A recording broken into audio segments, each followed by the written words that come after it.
সত্যা, হ্যাঁ বল। ধন্যবাদ মা, থ্যাঙ্কস কেন বাবা? আমাকে ডাক্তার বানানোর জন্য। তোর বাবার স্বপ্ন ছিল, থ্যাংক ইউ তো ওনার প্রাপ্য। তবে আজ হঠাৎ কেন? কেউ একটা লোককে রাস্তার মাঝখানে কেটে রেখে দিয়েছিল মা। মাঝ রাস্তায় কেটে ফেলেছে? হ্যাঁ মা, নিজে ওকে হসপিটালে নিয়ে এসে ওর প্রাণ বাঁচিয়েছি আমি। প্রথমবার কারোর প্রাণ বাঁচিয়েছি মা। ওর প্রাণ বাঁচানোর পর যখন ওর চোখের দিকে তাকালাম না মা, আমি জীবনের অর্থ বুঝতে পারলাম। এই জীবন পরমাত্মার সবচেয়ে সুন্দর উপহার।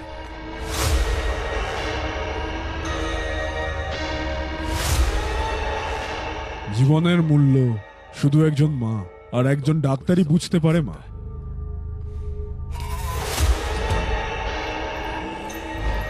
আজকের পর থেকে আমার চোখের সামনে কোনো মানুষ প্রাণ হারাবে না। ঠিক আছে মা, রাখছি, আমায় যেতে হবে।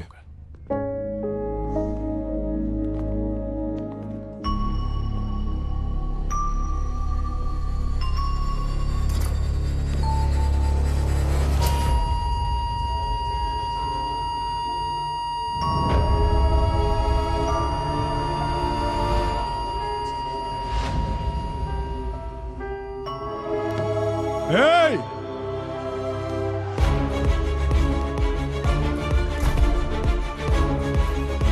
এই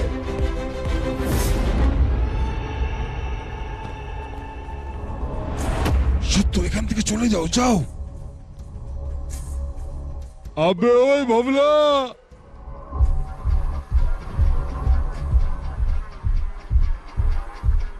কে যেন গুটার গু করলো? কেউ ছিল না। পাখি উড়ে যাওয়ার মতো শব্দ পেলাম। কে ছিল ও? ও আসলে আমাদের নতুন ডাক্তার, জুনিয়র ছেলে। এখানে নতুন এসছে, তাই আপনার ব্যাপারে কিছু জানে না। আমি সব জানিয়ে দেবো ওকে। ওকে বুঝিয়ে দে মৃত্যুর সওদাগরকে পিছন থেকে ডাকতে নেই। তুই বুঝিয়ে দিবি নাকি আমি বুঝিয়ে দেবো? হ্যাঁ, আমি বুঝিয়ে দেবো সবটা ওকে। রিপোর্টে কি লিখবি বলে ফেল। স্যার, অ্যাক্সিডেন্ট লিখে দেবো। হ্যাঁ, লিখে দেবো। কুকুরের মতো সব সময় লেজটা নাড়িয়ে যাবি, কেমন? চললাম।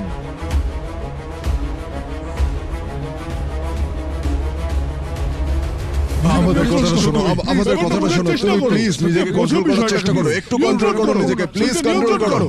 এটা কি ছিল স্যার? এটা করার অধিকার কে দিয়েছে ওদেরকে? যেই প্রাণ আমি বাঁচিয়েছিলাম ওকে দিনের আলোয় মেরে ফেললো। তুমি আমার ছেলের মতো, আমার কথা শোনো। তুমি জানো না যে ওই লোকগুলোকে আর কার জন্য কাজ করে ওরা? কার জন্য কাজ করে? ওরা সবাই গুরুর লোক। গুরুকে? তুমি ভাবতেও পারবে না যে গুরু কোন ঝড়ের নাম।